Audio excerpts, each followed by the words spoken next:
Hello, this is Carrie, the artist who creates Skeriosities art dolls.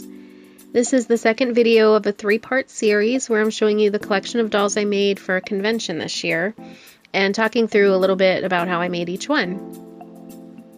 I put this collection together specifically for the Mad Monster Party in South Carolina, which took place in March of 2017. It was a horror convention, so some of these dolls are a little out of the norm for me, so just a heads up there.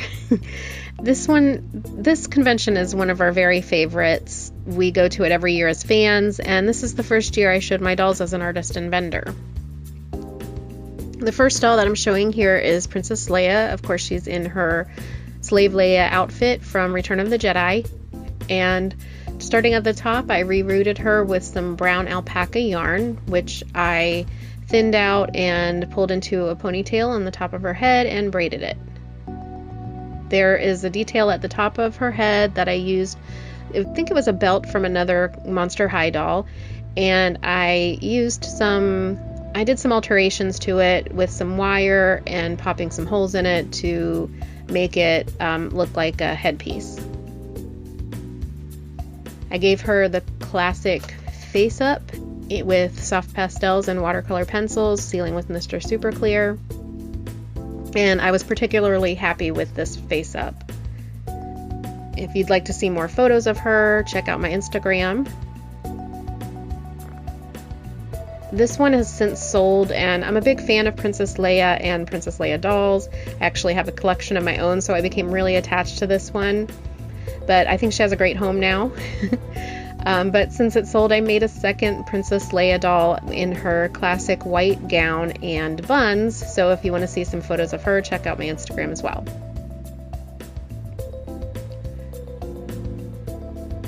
So around the neck, I used a piece from a Spectre of Vondergeist. It was actually like an ankle piece.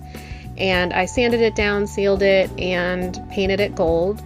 And added the chain that goes down from her neck to her wrist, and it's attached at the wrist with a jump ring that's in the matching gold. On her other wrist is actually a bracelet that I think was from this Raven Queen doll that I used for her. If not, it was from another Ever After High doll, and just the same as the neck piece, I sanded it down, painted it gold, and sealed it.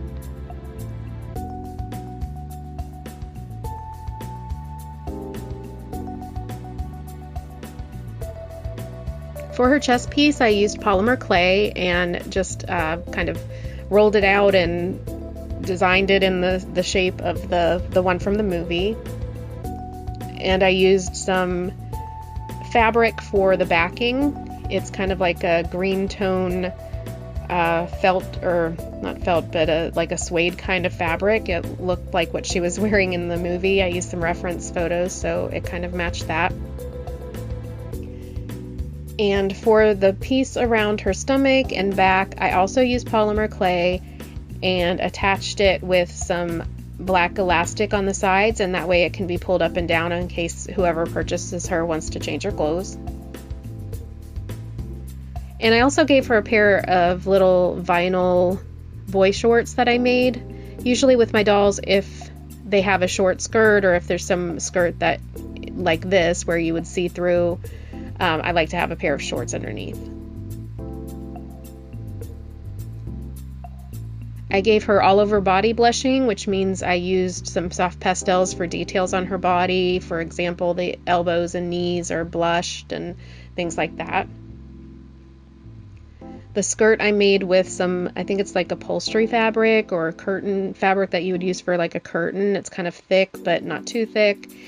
And it was like a burgundy red color, and then I used some ink dyeing and set it with a heat gun just to give it some aged sort of look. These shoes, you may be able to tell, are from either a Rebecca Steam or the Draculara mashup one where she's Dracubecca, I think it is, but they're like the steampunk ones. I thought they kind of went with the look. They look similar to what she's wearing in the movie, but none of the Monster High dolls shoes really matched that. So these were kind of the closest, and so I painted them to look similar to the ones that she wore in the movie.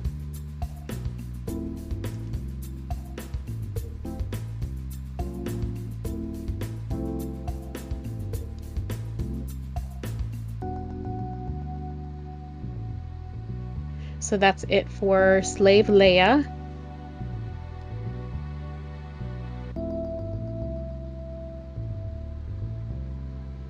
And the next doll is Harley Quinn.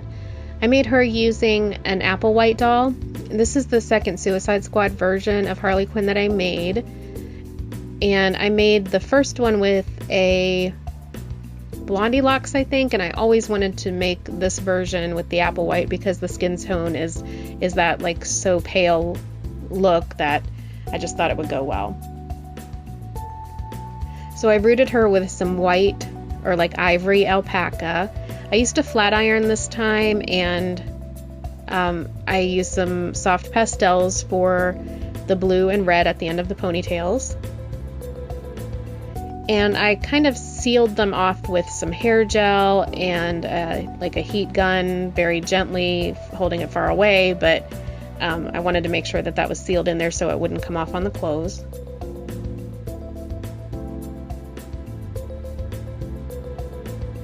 All of my dolls are one of a kind, but that doesn't mean that I'm not going to make another one of the same character, but it does mean that I don't make the same doll more than once.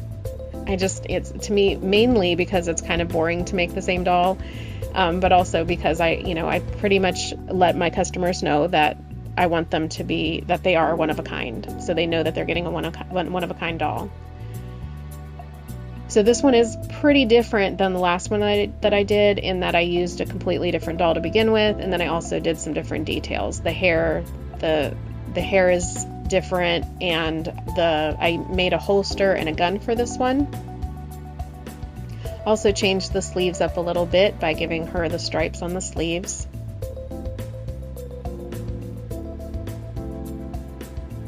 The front of the shirt with the Daddy's Little Monster logo, I used some printable fabric, but I sewed it to a back piece, or the rest of the shirt actually is all made with like a stretchy fabric, and that's because I didn't snap it in the back. It needs to be able to pull up over the head. So I always make my dolls, when possible, there's only been like one or two things that I've ever made that wasn't removable.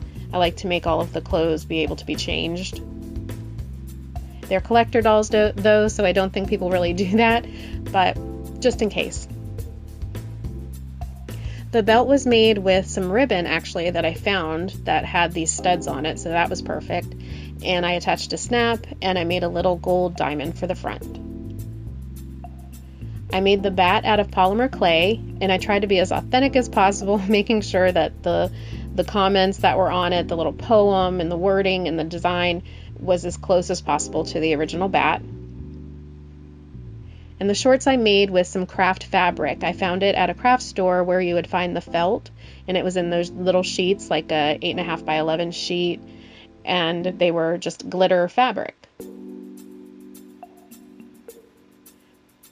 You can't quite see here, but I did do the tattoos on her legs just like she has in the movie.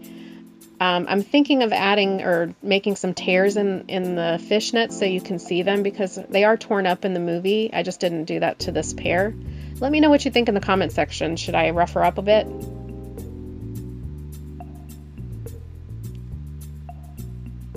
I customized a pair of shoes to look similar to the ones in the movie, that with the black and white and red.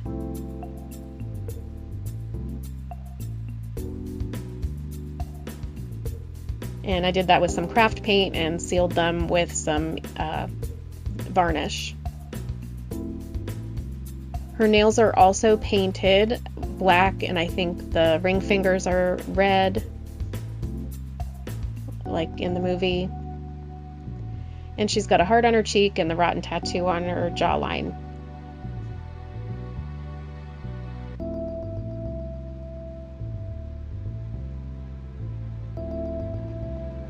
And that's Harley Quinn.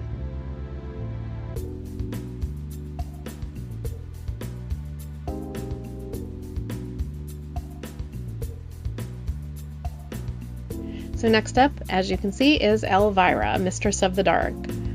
So there's a face-up video on my YouTube channel if you want to see how I gave her a face-up. Check that out. But I rooted her with some black alpaca yarn.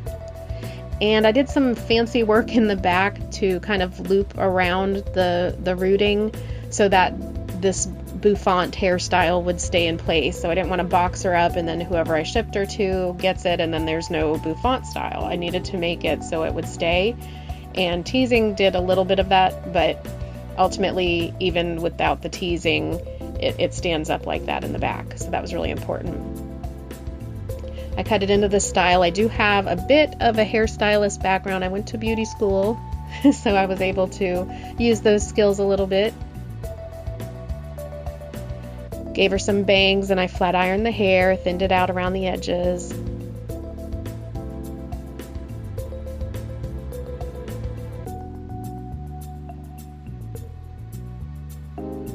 And so as you can see, like an elephant in the room, there is some body alteration that I did.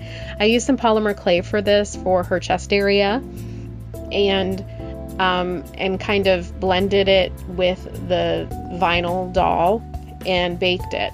If I had to do this again, I would definitely use epoxy sculpt. I've never used epoxy before until recently, so I wasn't used to it. I have made alterations to vinyl toys with polymer clay before, and I just knew that I could only bake it for so long and I had to bake it in increments. And it takes a long time, it's a little tedious, but to avoid the vinyl from bubbling or getting warped, you have to bake it in very short increments. So that's what I did there. And then I used some airbrushing because the body is Spectre von der Geist's body, so I had to do some skin tone shading. Since her hands and arms are see-through, I wanted to airbrush some skin tone colors and around the chest area a little bit to blend the color of the polymer clay and the color of her body.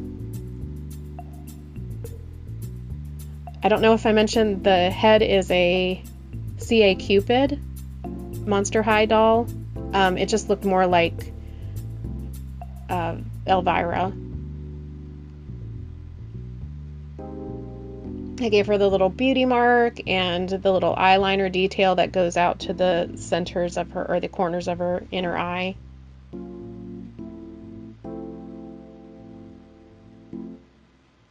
And the dress I actually made, I purchased a pair of opera gloves, silk opera gloves, so that's what I made the costume with, and the vinyl belt.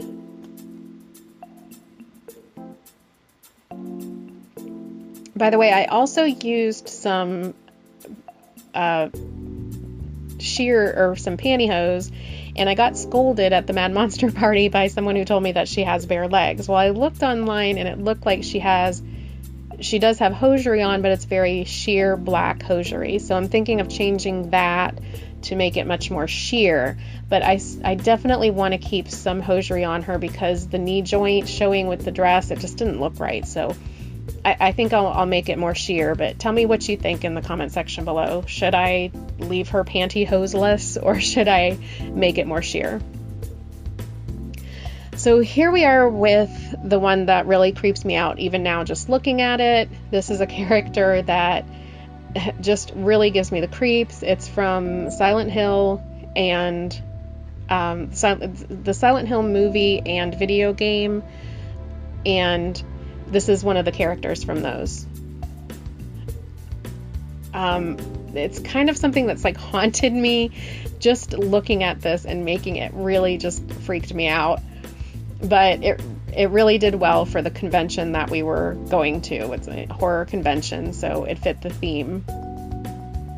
I recently put up a video of where I walk through how I made her, so I won't go into too much detail on the process because you can check out that video and it walks you through all the steps with the exception of the outfit. So I'll talk a little bit about the outfit. So the cap and the dress I made with some flannel fabric. It was kind of like an ivory color, and I used some walnut ink and water to ink dye it and then heat set it with a heat gun. And what that did was kind of crinkle it up, made it kind of, crinkly and old. It burned it up a little bit just to give it some old texture. And then it also sets that ink dye.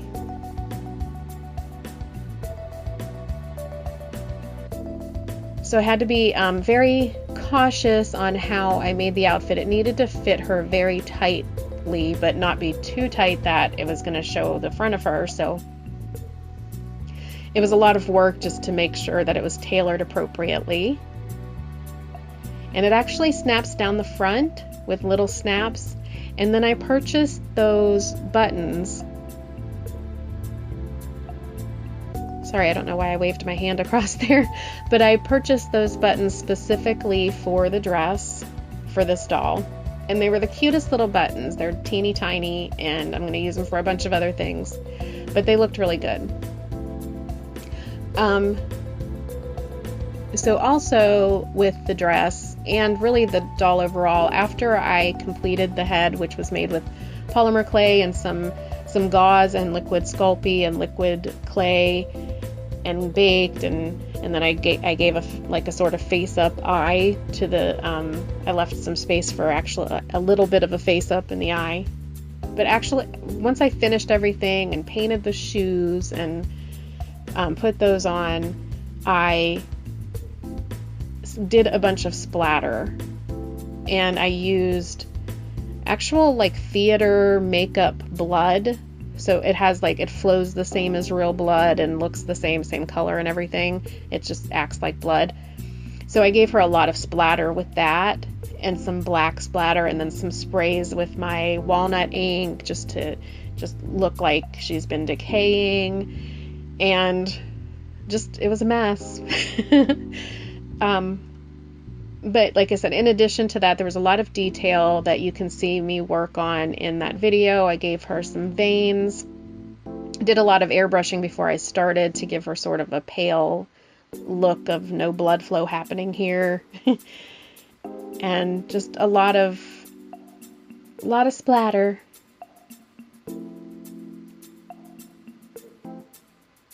The body was actually a Cleo Denial body, and I wanted to say it was the body that was just perfect for this because of the color and everything, but I wanted to save that head because I just couldn't bring myself to make it look like this. So what I used for the head was actually a Monster High Create-A-Monster, from like one of those heads from the Create-A-Monster kits. And I had used it as kind of a test doll where I would, if I'd get a new product and wanted to see how it worked, I would test it out on that head. So I used that for, it added that head to the body, and it worked well. The shoes were, I think, a Frankenstein shoe, and I just painted them, like sanded them, painted them, sealed them with a skin tone. So that's about it for part 2 of this 3-part video series of my spring collection. I hope you'll check out the first one if you haven't already, and the third one should be posted soon. We try to get a video up at least once a week, sometimes 2, so just stay tuned for those. Thank you so much for watching. If you like this video, please give it a thumbs up. If you would like to be notified of future videos, please subscribe. And you can also check my work out on @Skeriosities on Instagram and Twitter. Also on Facebook as Skeriosities, the same way it's spelled here. Thank you again, and have a great day. Bye.